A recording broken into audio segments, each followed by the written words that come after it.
నమస్తే బ్రదర్, ఎలా ఉన్నారు?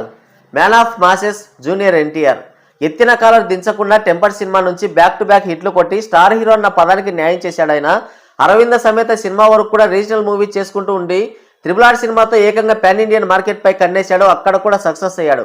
రాజమౌళి లాంటి డైరెక్టర్ దాన్ని డైరెక్ట్ చేసిన, రామ్ చరణ్ ఈ సినిమాలో ఇంకో క్యారెక్టర్ చేసిన తనకంటూ ఒక గుర్తింపుని సంపాదించుకున్నాడు. ఫ్యాన్ బేస్ ని పెంచుకున్నాడు, మార్కెట్ ని కూడా పెంచుకున్నాడు. పాన్ ఇండియన్ మార్కెట్ లో పాగా వేశాడు జూనియర్ ఎన్టీఆర్. ఆ తర్వాత దేవరా సినిమాతో అదే పాన్ ఇండియా సినిమా చేశాడు. అక్కడ కూడా హిట్ కొట్టాడు. అయితే దేవరా సినిమా విషయంలో అంత రివర్స్ లో జరిగింది. ఆయన స్పీడ్కి దేవరా సినిమాతో బ్రేకులు పడతాయనుకున్నారు. ఎందుకంటే Ram Charan fans, mega fans అంతా కలిసి కూడా దేవర సినిమాని అయితే బాగా టార్గెట్ చేశారు. ఎందుకు టార్గెట్ చేశారన్న విషయం మీకు ఆల్రెడీ తెలుసు. కొరటాల శివ ఆచార్య సినిమా చేశాడు, అది అట్టర్ ఫ్లాప్ అయింది. అయితే చిరంజీవి, కొరటాల ఒకరిపై ఒకరు విమర్శలు చేసుకున్నాడు. ముందుగా చిరంజీవి ఈ సినిమాను ఉద్దేశించి చాలా చోట్ల కొన్ని ఇండైరెక్ట్గా కొరటాల శివ పైన అయితే సెటర్లు వేశాడు. అయితే దేవర సినిమా ప్రమోషన్స్లో మాట్లాడుతూ, దేవర సినిమా ప్రమోషన్స్కి ముందు రిలీజ్ కంటే ముందు మాట్లాడుతూ, ఈ ప్రపంచంలో ఎవరి పని వాళ్ళు చేసుకుంటే బాగుంటుంది, అలా కాదని ఇంకొకరి పనిలో వేలు పెడితే అంతకంటే దరిద్రం ఇంకేముంటుంది అన్నాడు. అయితే ఇదంతా సూటిగా వెళ్ళి చిరంజీవికి తగిలినట్లయింది. దాంతో మెగా ఫ్యాన్స్ అంతా కూడా కొరటాల శివ పైన కోపంతో దేవర సినిమాని అయితే టార్గెట్ చేశారు. టీజర్ వచ్చినా, ట్రైలర్ వచ్చినా, సాంగ్స్ వచ్చినా, అసలు ప్రీమియర్స్ పడ్డ రోజు నుంచే మిక్స్డ్ టాక్ని బాగా బలంగా స్ప్రెడ్ చేశారు. నెగిటివిటీ, ట్రోల్స్, మిక్స్డ్ టాక్ బలంగా స్ప్రెడ్ చేశారు. అయితే ఇక జూనియర్ ఎన్టీఆర్ స్పీడ్కి సినిమాతో ఖచ్చితంగా బ్రేకులు తప్పవని ట్రేడ్ కూడా అంచనా వేసింది.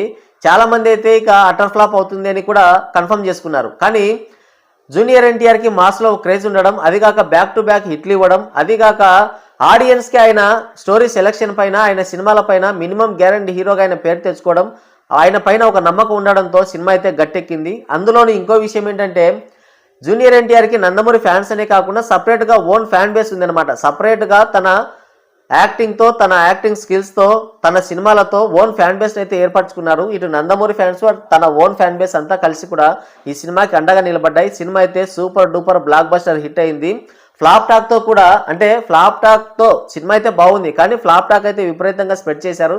మిక్స్డ్ టాక్ వచ్చింది. అయినప్పటికీ కూడా 550 కోట్లకి పైగా గ్రాస్ కలెక్షన్ సాధించి తన స్టార్ పవర్ ఏంటో చూపించుకున్నాడు జూనియర్ ఎన్టీఆర్. దేవర సినిమా హిట్ అవ్వడం అనేది అప్పట్లో ఒక సంచలనం సృష్టించింది. ఫ్లాప్ టాక్ తో ఈ రేంజ్ కలెక్షన్స్ ఏంటని ట్రేడ్ అంతా కూడా ముక్కున వేలేసుకునే పరిస్థితి వచ్చింది. ఇదంతా కూడా ఆయన ఓన్ ఫ్యాన్ బేస్ వల్ల, అలాగే ఆయన ఫుల్ మాస్ క్రేజ్ వల్లనే చెప్పొచ్చు. ఇంకోటి ఏంటంటే RRR సినిమాతో వచ్చిన పేరు కంటే కూడా దేవర సినిమా హిట్ అవ్వడం వల్ల ఆయన స్టార్డమ్ అనేది, ఆయన పేరు అనేది మారు మోగిపోయింది. ఆయనకు విపరీతమైన గుర్తింపు అయితే వచ్చింది. అయితే ఆ తర్వాత ఆయన చేసే సినిమాల పైన ఒక క్యూరియాసిటీ అయితే కలిగింది. ఎందుకంటే టెంపర్ సినిమా నుంచి దేవర సినిమా వరకు కూడా బ్యాక్ టు బ్యాక్ హిట్లు కొట్టాడు. అన్నీ కూడా సూపర్ డూపర్ బ్లాక్ బస్టర్ హిట్లు అయ్యాయి. అసలు నిర్మాతలకి నష్టాలు వచ్చిన దాఖలాలు లేవు. ఎక్కడ చూసినా కూడా రెవెన్యూ కనిపించేలా ప్రతి సినిమా కూడా సూపర్ డూపర్ బ్లాక్ బస్టర్ అయింది. తన స్టోరీ సెలెక్షన్ కూడా ఆ రేంజ్లో ఉంది. కాబట్టి తను నెక్స్ట్ చేయబోయే సినిమాల పైన ఆటోమేటిక్గా ఒక క్యూరియాసిటీ అయితే ఏర్పడింది. అయితే ఆయన చేసిన ఒక బిగ్ మిస్టేక్ ఏంటంటే బాలీవుడ్కి వెళ్ళి అక్కడ వార్ సినిమా చేశాడు. అసలు ఆ సినిమాని ఆయన ఎందుకు ఓకే చేశాడో ఏమో తెలియదు. కానీ ఎందుకంటే ఆల్రెడీ ఆయన ఒక సూపర్ స్టార్ ఇక్కడ. ఇక ఆయన సినిమాలకి ఫ్లాప్ టాక్ వచ్చినా కూడా బ్లాక్ బస్టర్ రేంజ్లో కలెక్షన్స్ వస్తున్నాయి. కాబట్టి ఆయన హిందీకి వెళ్ళి సినిమాలు చేయాల్సిన అవసరం లేదు. మరి వాళ్ళు ఏం చెప్పారో, ఈయన ఏం విన్నాడో మనకైతే తెలియదు. కానీ లేదంటే బాలీవుడ్లో సినిమా చేస్తే, ఎందుకంటే యశ్రాజ్ ఫిలిమ్స్ వాళ్ళది ఒక పెద్ద సంస్థ, వాళ్ళతో కనుక మంచి సంబంధాలు కలిగి ఉంటే అక్కడ ఖచ్చితంగా ఈయనకి మంచి మార్కెట్ ఏర్పడుతుంది. RRR మూవీతో ఏర్పడిన మార్కెట్ని కొనసాగించవచ్చు అనుకున్నాడేమో తెలియదు. కానీ మొత్తానికైతే వార్ 2 సినిమా అయితే చేశాడు. హృతిక్ రోషన్, జూనియర్ ఎన్టీఆర్ ఇద్దరు కలిసి మల్టీ స్టారర్ సినిమాకి అయితే వార్ 2 సినిమా వచ్చింది. అయితే ఆ సినిమా బాక్స్ ఆఫీస్ దగ్గర అనుకున్న రేంజ్లో పర్ఫామ్ చేయలేదు. ఒక విధంగా చెప్పాలంటే అల్ట్రా డిజాస్టర్ అయిందనే చెప్పాలి. కానీ నిర్మాతలకైతే నష్టం రాలేదు, అది వేరే విషయం. వాళ్ళు సొంతంగా రిలీజ్ చేసుకున్నారు. వాళ్ళకి ఓటీటీ ద్వారా, శాటిలైట్ హక్కుల ద్వారా, అలాగే థియేటికల్ రన్ ద్వారా వాళ్ళకైతే రెవెన్యూ మొత్తం వచ్చేసింది. సినిమాకి నాకు తెలిసి కూడా ఒక 30-40 కోట్ల వరకు వాళ్ళు ప్రాఫిట్లోనే ఉన్నారు. అయితే బాక్స్ ఆఫీస్ వైజ్గా, థియేటికల్ రైన్ వైజ్గా చూసుకుంటే మాత్రం సినిమా అయితే అటర్ ఫ్లాప్ అయింది.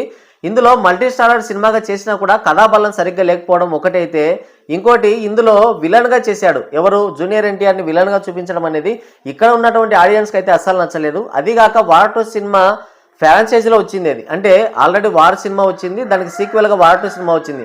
అసలు వార్ సినిమాని ఎవరు దేకలేదు ఇక్కడ. ఇక వార్ 2 సినిమా గురించి ఎవరికి తెలీదు. అదంతా కూడా స్పై యూనివర్స్ అని, ఇంకోటి అని ఏదేదో చేసి పెట్టారు. మనం ఆల్రెడీ వార్ సినిమా చూసాం కాబట్టి మనకు కొద్దిగా ఐడియా ఉంది. కానీ మెజారిటీ అంటే 99% వరకు వార్ సినిమా సీక్వెల్ అని ఎవరికి తెలియదు. జస్ట్ ఊరికి ఎన్టీఆర్ ఉన్నాడు అన్నట్టుగా చేశారు. అయితే ప్రమోషన్లు చేయకపోవడం ఒకటి, ఇంకోటి ఏంటంటే కూలీ సినిమాని ఇక్కడ ఉన్నటువంటి భావదారిద్రులు ఎవరైతే ఉన్నారో తమిళ నుంచి వచ్చిన కూలీ సినిమాని అయితే నెత్తిన పెట్టుకున్నారు. కూలీ కూలీ కూలీ అని ఆ సినిమాని మోసారు, ఈ సినిమాని పక్కకు పెట్టారు. అంటే ఇక్కడ రిలీజ్ అయినటువంటి స్టార్ హీరో సినిమాలైనా ఇంకో సినిమాలు ఏ సినిమాలైనా సరే తమిళ అస్సలు దేకరు, కానీ మన వాళ్ళు మాత్రం ఎగబడిపోతుంటారు వాళ్ళ సినిమాల కోసం. పైగా మనలా ఇక్కడ ఉన్నటువంటి ఒక స్టార్ హీరోల సినిమాలు అది జూనియర్ ఎన్టీఆర్ఏ కాదు, చిరంజీవి కావచ్చు, బాలకృష్ణ కావచ్చు, మహేష్ బాబు, ప్రభాస్ ఎవరి సినిమాలు రిలీజ్ అయినా సరే వాళ్ళ సినిమాలో నెత్తిన పెట్టుకోవడం ఇక్కడ ఉన్నటువంటి దారిద్రులకి అలవాటైపోయింది. పైగా ఇంకోటి ఏంటంటే థియేటర్లు కూడా అక్కడ ఒక థియేటర్ కూడా ఇవ్వరు మన సినిమాలకి, చస్తే ఇవ్వరు థియేటర్లు వాళ్ళ సినిమాలు రిలీజ్ అవుతున్నప్పుడు. అలాంటిది సినిమాలు చూడరు, థియేటర్లు ఇవ్వరు, అయినా సరే ఇక్కడ కావాల్సిన థియేటర్లు ఇస్తారు, వాళ్ళ సినిమాలని నెత్తిన భుజాన పెట్టుకుని మోస్తారు. మరి అదేమి చిత్రమో అదెంత దరిద్రం మనకైతే తెలీదు. మొత్తానికైతే వార్ సినిమాని పక్కన పెట్టేసి కూలీ సినిమాని నెత్తికేసుకున్నారు. వాళ్ళు కూడా అదే విధంగా నెత్తికేసి కొట్టారులే, తర్వాత అది వేరే విషయం. కానీ వార్ సినిమా అయితే ఫ్లాప్ అయింది, అట్టర్ ఫ్లాప్ అయింది అనే చెప్పాలి. నిజం చెప్పాలంటే సినిమా అయితే అట్టర్ ఫ్లాప్ అయింది. వార్ సినిమాలో ఎన్టీఆర్ చేసిన క్యారెక్టర్ బాగున్నా కూడా ఆ విధానం, ఆ క్యారెక్టర్ను తీర్చిదిద్దిన విధానం అయితే సరిగ్గా లేదు. ఫస్ట్ హాఫ్ వరకు ఎన్టీఆర్ ఉన్నంత వరకు చాలా బాగుంటుంది. అంటే ఎన్టీఆర్ ఉన్నాడు కాబట్టి తను వచ్చిన ఆయన ఒక స్టార్ హీరో కాబట్టి ఇక్కడ ఉన్న ఆడియన్స్ కూడా ఓన్ చేసుకున్నారు. బట్ సెకండ్ హాఫ్ నుంచి ఇక హృతిక్ రోషన్ని హైలైట్ చేసుకుంటూ వెళ్ళారు. చివరికి జూనియర్ ఎన్టీఆర్ని విలన్ చేసి పడేశారు. ఆ లాస్ట్లో మొత్తానికైతే జూనియర్ ఎన్టీఆర్ ఇందులో విలన్గా చేశాడు, కానీ ఇక్కడ ఉన్నటువంటి ఆడియన్స్ ఒప్పుకోరని చెప్పేసి లాస్ట్లో ఏదో మచ్చిపూసి మారేడుకాయ చేసే ప్రయత్నం చేసి హృతిక్ రోషన్ జూనియర్ ఎన్టీఆర్ని కొట్టి పడేస్తాడు. అస్సలు దాన్ని ఎవరు కూడా జీర్ణించుకోలేకపోయారు, ఈవెన్ ఫ్యాన్స్ కూడా జీర్ణించుకోలేకపోయారు. నేను కూడా నైట్ 1 గంట షోకి అయితే వెళ్ళాను. ఇక నాకైతే మధ్యలోనే లేచి వచ్చేయాలనిపించింది, కానీ అప్పుడు రివ్యూ చెప్పాలి కాబట్టి ఇక తప్పగా అక్కడే కూర్చున్నాను. నాకైతే సినిమా నచ్చలేదు, మెజారిటీ సినిమా అయితే అస్సలు బాగోలేదు, ఫ్లాప్ అయింది. ఇక ఆ సినిమాని నాగవంశి అయితే తీసుకున్నాడు.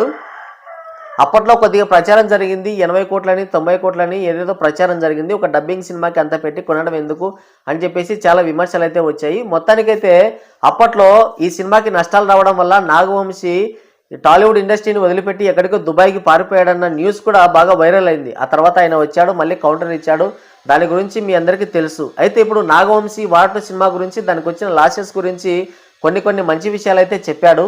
ఈ వార్ సినిమాకి తనకు లాసెస్ ఏం రాలేదంట. మొత్తంగా వార్ సినిమాని 68 కోట్లకైతే పెట్టి కొన్నాడంట. అందులో 40 నుంచి 45 కోట్ల వరకు ఆయనకి షేర్ అంటే థియేటికల్ రన్ ద్వారా వచ్చింది. మిగతా 18 కోట్లు ఏవైతే ఉన్నాయో యశ్రాజ్ ఫిలిమ్స్ వాళ్ళు రిటర్న్ ఇచ్చారంట. అంటే వీళ్ళు ముందుగానే ఒప్పందం కుదుర్చుకున్నారు కాబట్టి రిఫండబుల్ అమౌంట్ అనేది వెనక్కి వచ్చేసింది. ఇక ఓవరాల్గా చూసుకుంటే ఆయనకి 4 నుంచి 5 కోట్ల వరకు మాత్రమే నష్టాలు వచ్చాయంట. ఇక అంతకుమించి నష్టాలు ఏం రాలేదని ఆల్రెడీ చెప్పేశారు. అయితే వార్ సినిమా ఫ్లాప్ అయింది మాట నిజం, కానీ కేవలం నాగవంశి ఈ సినిమా ఫ్లాప్ అయినందుకే ఇండస్ట్రీని వదిలిపెట్టి దుబాయ్కి పారిపోయాడని కొంతమంది నెగిటివ్గా ప్రచారం చేశారు. అసలు జూనియర్ ఎన్టీఆర్ అంటేనే నచ్చదు, దానికి తోడు ఇలాంటి ఏదైనా ఫ్లాప్స్ వచ్చాయంటే ఇక ఆయన తప్పకుండా ట్రోల్ చేస్తారు, విమర్శిస్తారు, నెగిటివ్ చేస్తారు. అందుకనే నాగవంశిని అడ్డు పెట్టుకొని జూనియర్ ఎన్టీఆర్ని విపరీతంగా ట్రోల్ చేశారు. వార్ సినిమా గురించి నేను ఇంటర్వ్యూలో అయితే పూర్తిగా చెప్పేశాడు. ఒళ్ళు కొవ్వేకి కొన్ని సినిమాలు అయితే కొన్నాను 2025లో, అవన్నీ కూడా నాకు నష్టాలు తీసుకొచ్చాయి. ఒళ్ళు బలిసి కొట్టుకున్నప్పుడు దేవుడు అప్పుడప్పుడు కూడా మనల్ని తగ్గించేస్తుంటాడు, నాకు కూడా అలాగే జరిగింది. అయితే వార్ సినిమాతో నాకు ఎటువంటి నష్టాలు రాలేదు, నేను పెట్టిన డబ్బులు మొత్తం నాకు వెనక్కి వచ్చేసింది. సినిమా ఫ్లాప్ అయినా కూడా మేము ఆల్రెడీ ముందుగానే ఒప్పందాలు చేసుకున్నాం. థియేటికల్ రన్ ద్వారా ఒక 45 కోట్లు వచ్చేసింది. తర్వాత వాళ్ళు ఒక 18 కోట్ల వరకు రిఫండబుల్ అమౌంట్ అయితే నేను ముందు కుదుర్చుకున్న ఒప్పందం ఉంది కాబట్టి ఆ 18 కోట్ల వరకు అయితే నాకు వెనక్కి ఇచ్చేశారు. సో వార్ సినిమా వల్ల నాకు ఎటువంటి నష్టాలు లేవని చెప్పారు. ఇప్పుడు ఆయన చెప్పిన మాటలు ఏంటంటే ఎవరైతే ఎన్టీఆర్ నాగవంశిని దేశాన్ని విడిపించారు, ఆ వచ్చిన లాసెస్ తట్టుకోలేక నాగవంశి పారిపోయాడు ఎన్టీఆర్ దెబ్బకని ట్రోల్ చేశారో వాళ్ళందరికీ చెప్పు దెబ్బ కొట్టినట్టు అయింది.